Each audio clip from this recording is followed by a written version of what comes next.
여러분, 오늘 이 얘기부터 하겠습니다. 진로가 없거나 진로가 바뀐 아이의 학생부, 이거 진짜 불리할까요? 많은 부모님들이 제일 불안해하는 주제죠. 한 번 정한 진로는 끝까지 밀어야 되는 거 아닌가요? 중간에 바뀌면 일관성 없는 학생처럼 보이는 거 아닌가요?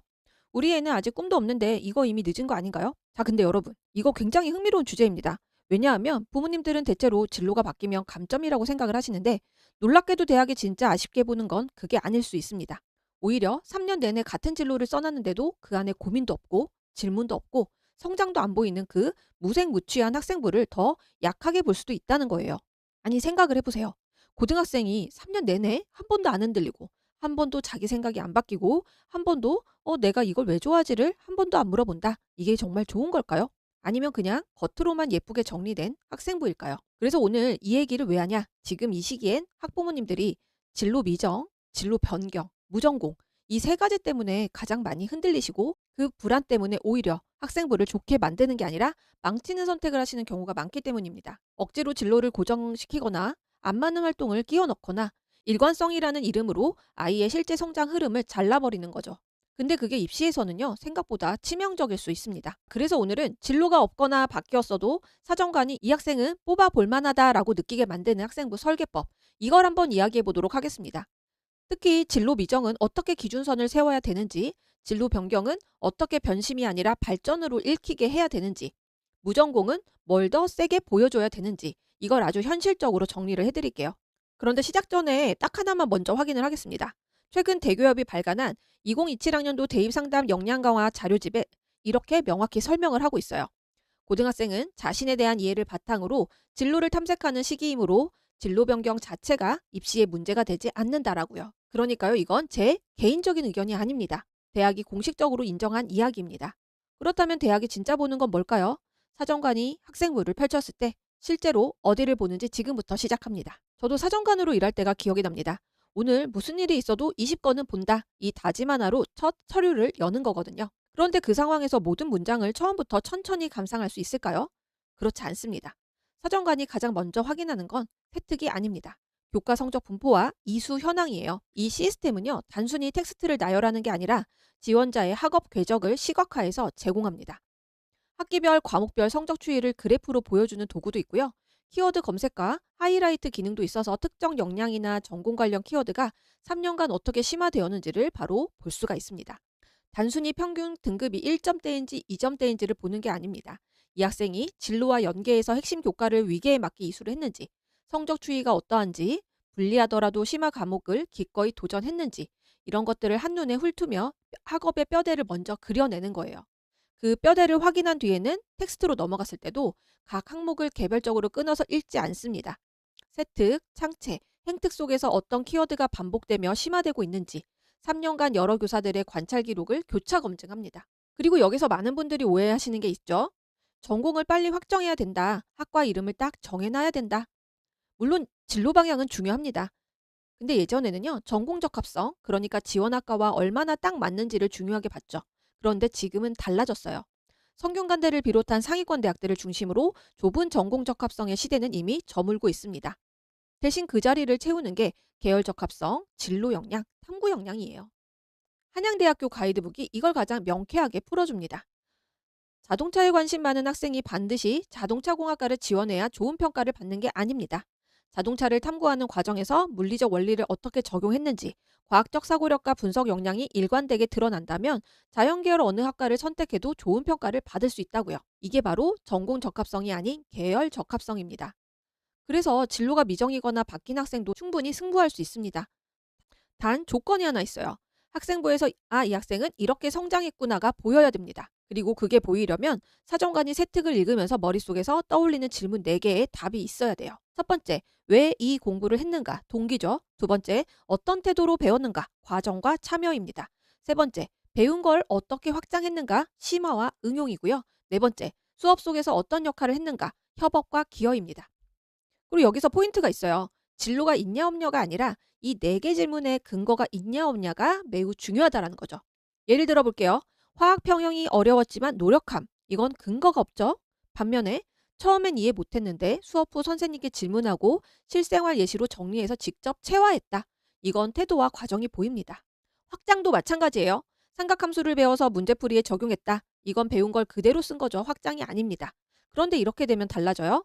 삼각함수를 배운 후 음파가 실제로 어떻게 움직이는지 궁금해져서 스마트폰 소음 측정 앱으로 교실과 복도의 소리 데이터를 직접 수집하고 데시벨 변화를 그래프로 나타낸 다음 배운 삼각함수로 파형의 주기와 진폭을 읽어내 소음이 왜 특정 공간에서 더 크게 울리는지를 분석해봤다. 어때요? 스마트폰 앱 하나면 할 수 있는 활동이죠. 특별한 장비가 필요한 게 아닙니다. 이렇게 수업에서 배운 개념에서 스스로 질문을 만들고 직접 확인해보는 과정으로 연결했을 때 사정관이 보고 싶어하는 확장이 완성됩니다. 자, 그럼 이제부터는 우리 아이 상황에 따라 어떻게 학생부를 설계할지 3가지 케이스로 나눠서 짚어보겠습니다. 자, 첫 번째 케이스, 진로 미정입니다. 부모님들이 제일 불안해하는 케이스죠. 그런데요, 꿈이 없다고 억지로 학과를 정하지는 마세요. 사실 진로를 찾는 데는 순서가 있습니다. 먼저 흥미를 느끼고 관심 분야가 생기고 학과를 정하는 거죠. 그런데 억지로 학과부터 정하려 하니까 막막한 거예요. 흥미가 먼저 생기고 그 흥미가 특정 분야로 좁혀지고 그때 비로소 학과가 자연스럽게 보이기 시작을 하거든요. 저도 탐구력 수업에서 아이들과 함께 진로를 찾는 작업을 해보면 처음엔 다들 막막해 합니다. 그런데 억지로 정답을 찾으려 하지 않고 작은 호기심 하나에서 실마리를 찾아가다 보면 아이 스스로 방향을 잡아가는 순간이 옵니다. 그런데 지금 당장 흥미를 못 찾겠다면 억지로 학과를 정하는 대신 이렇게 한번 해보세요. 전공명이 아니라 기준선을 세우는 겁니다. 기준선은 반복되는 질문입니다. 내가 자꾸 궁금해하는 문제, 수업에서 계속 튀어나오는 의문들, 읽다 보면 계속 붙잡히는 주제, 그리고 이걸 이 문장 하나로 만들면 됩니다. 저는 어떤 관심 영역에서 어떤 역량을 써서 어떤 문제를 풀어보는 학생입니다. 예시를 들어볼게요. 저는 데이터로 세상을 설명하는 것에 관심이 있고 통계와 수학적 모델링으로 사회 현상을 분석해보는 학생입니다. 이렇게 한 문장이 생기면 어때요? 진로가 없어도 사정관들의 첫 질문에 답이 생기죠. 여기서 또 한 가지 더요. 실제로 상위권 대학들이 공식 가이드에서 이렇게 말을 하고 있어요. 서울대는요, 사회복지학과를 나와서 사회복지사를 하려는 학생보다 사회복지학 박사를 할 수 있는 학생을 원한다라는 거예요. 그러니까 말 그대로 영어, 통계, 이런 수학, 사회, 이런 기초학업 능력들이 있는 학생들을 뽑겠다라는 것이죠. 이화여대는 전공이 아닌 계열에 대한 적합성을 평가하며 이 또한 별도 배점으로 평가하지 않겠다고 밝혔고요. 서강대학교는 모집 단위별 권장 이수 과목을 지정하지 않는다. 각 과목이 본인의 성장에 어떻게 도움이 되는지 고민하는 태도를 더 높게 평가한다라고 이야기하고 있습니다. 결국 대학들이 원하는 건 완성된 전문가가 아니에요. 대학에 와서 깊이 있게 탐구할 기초 체력을 갖춘 학생입니다. 자연계열이라면 무리하게 의대 공대를 정할 필요 없이 수학, 물리, 화학의 기초 역량을 탄탄히 쌓으면서 순수한 학문적 호기심을 보여주는 게 훨씬 유리합니다. 자, 이제 두 번째 케이스, 진로 변경입니다. 진로가 중간에 바뀐 경우는 어떻게 할까요? 선생님, 1학년 때 우리 아이가 컴퓨터 공학 하겠다고 다 적어놨는데 2학년 때 갑자기 철학과로 바꿨어요. 어떡하죠? 이거 큰일 난 거죠? 아닙니다. 큰일 난 게 아니에요. 실제로 국민대는 가이드북에서 이렇게 얘기를 하고 있어요. 국민대 학종은 학생의 진로 희망 변동 여부를 가지고 평가하지 않습니다. 특정 전공을 일관되게 가리키고 있는지가 아니라 그 전공을 수학하기에 충분한 역량을 얼마나 갖추었는지를 평가하기 때문입니다. 라고 말이에요. 그러니까 진로가 바뀐 게 문제가 아니에요. 바뀐 이유와 그 과정이 학생부에 남아있느냐가 핵심입니다. 오히려 이 변화를 잘만 정리하면 입학사정관의 눈길을 사로잡는 훌륭한 성장서사가 될 수도 있어요. 중요한 건 진로가 바뀌었느냐가 아니라 왜 바뀌었느냐입니다. 무작정, 줏대 없이 흔들린 건지 아니면 공부를 하다가 더 깊은 질문이 생겨서 이동한 건지 이 차이가 매우 중요해요. 그래서 진로 변경은 이 3단 구조로 남겨보세요. A란 탐구를 했어요. 이 A에서 발견한 한계 또는 새로운 질문이 생깁니다. 그래서 B로 심화를 시켰어요. 예를 들어 볼게요. 1학년 때 생명과학 탐구를 했어요. 그런데 실험 결과를 해석하는 과정에서 같은 데이터도 환경이나 사회적 변수에 따라 결론이 달라질 수 있다는 걸 경험합니다. 그러다 보니 데이터를 더 객관적이고 정확하게 읽어내려면 어떻게 해야 하지? 이 질문이 생기는 거예요. 그래서 2학년 때 수학적 통계와 데이터 분석을 파고들면서 통계학과로 진로가 확장이 되는 겁니다. 컴퓨터 공학에서 철학과로 바뀐 경우여도 마찬가지예요. 1학년 때 프로그래밍을 공부하다 보니 AI가 내리는 판단에 사람의 편견이 그대로 담긴다는 걸 알게 됐어요. 기술적으로 해결하려 해봤는데 결국 이건 기술의 문제가 아니라 사람의 가치관 문제라는 걸 깨달았어요. 그래서 2학년부터는 인공지능 윤리와 기술 철학 쪽으로 탐구를 이어갔습니다. 이런 흐름들을요, 진로활동 소감문에 그리고 학생부에 한 줄만 남겨두면 사정관은 이 학생을 일관성 없는 학생이 아니라 스스로 질문을 만들고 생각을 넓혀간 학생으로 읽게 됩니다. 실제로 서울대 공대에 합격한 학생이 이런 말을 했어요. 화학공학에서 전자공학 반도체로 진로를 바꾸면서 불이익을 받을까 불안했지만 이는 적성을 찾기 위해 능동적으로 행동한 결과였습니다. 진로가 바뀐 이유를 명확히 설명하고 자기 주도적 학습을 이어간다면 좋은 평가를 받을 수 있습니다. 라고 말이에요. 성균관대에서도 이런 사례가 있었어요. 이과 계열로 시작을 했다가 한문 교육과로 방향을 바꾼 학생이 학종으로 합격을 했는데요. 이렇게 말을 했습니다. 전공 적합성이 없었지만 결국 내 선택은 옳았다라고 말이에요. 수업 시간마다 궁금증을 쏟아내고 발표와 질문을 통해 수업 안에서 자신의 역할을 만들어 온 태도가 전공 변경의 공백을 메운 것입니다. 지금 바로 아이 1학년 학생부를 열어보세요. 거기서 바뀐 진로와 연결할 수 있는 단어가 있다면 하나만 찾아보세요.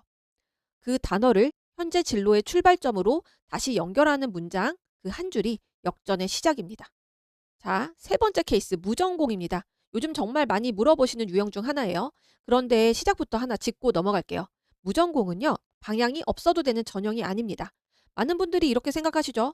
어차피 전공 안 정해줘도 되는 거니까 학생부도 그냥 쓰면 되겠지. 그런데요, 대학은 무전공 지원자에게 오히려 더 까다로운 잣대를 들이댑니다. 왜냐하면 전공이 없는 만큼 학생 스스로 무엇을 할 수 있는 사람인지를 다른 방식으로 증명해야 하거든요. 그게 바로 두 가지입니다. 첫 번째, 기초 학업 역량이에요. 동국대는 무전공 평가 포인트로 대학 입학 후 다양한 학문을 수학할 수 있는 국어, 영어, 수학 중심의 기초 교과목 성취도를 최우선으로 꼽았습니다. 전공이 없으면 기초가 전부예요. 어떤 전공을 가더라도 버텨낼 수 있는 학업 체력, 그걸 먼저 보여줘야 됩니다. 두 번째는 탐구 역량입니다. 그것도 회피 없는 선택과 확장 능력을 보여줘야 돼요. 경희대는 무전공 평가 기준에서 학습 부담이나 석차 등급의 유불리로 인한 과목 선택의 기피 현상을 검증한다고 명시를 해놨어요. 어렵다고 피한 흔적은요, 대학은 생각보다 훨씬 잘 잡아냅니다. 그럼 무전공에서 가장 강력한 무기는 뭐냐? 그것이 바로 융합 프로젝트입니다.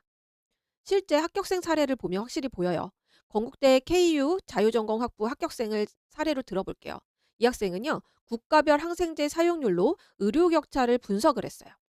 사회교과의 지역 간 불균형 개념과 생명과학의 항생제 원리를 연결한 거죠.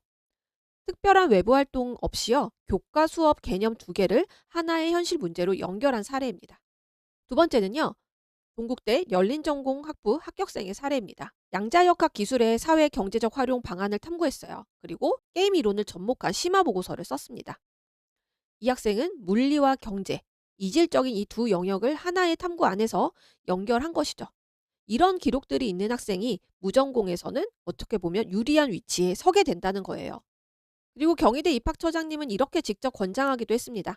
고등학교에서 진로가 명확하지 않거나 진로를 변경한 경우 혹은 대학이 제시한 핵심 권장 과목을 이수하지 못한 학생들은 자유전공 학부에 지원할 수 있다라고 말입니다. 무전공은 도피처가 아닙니다.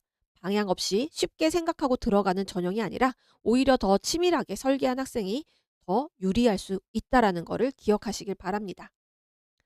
자, 이제 마지막입니다. 학기말 세특을 마무리하기 전에 불안한 마음에 오히려 학생부를 망치는 패턴이 있어요. 첫 번째는요, 활동을 억지로 채우지 마세요.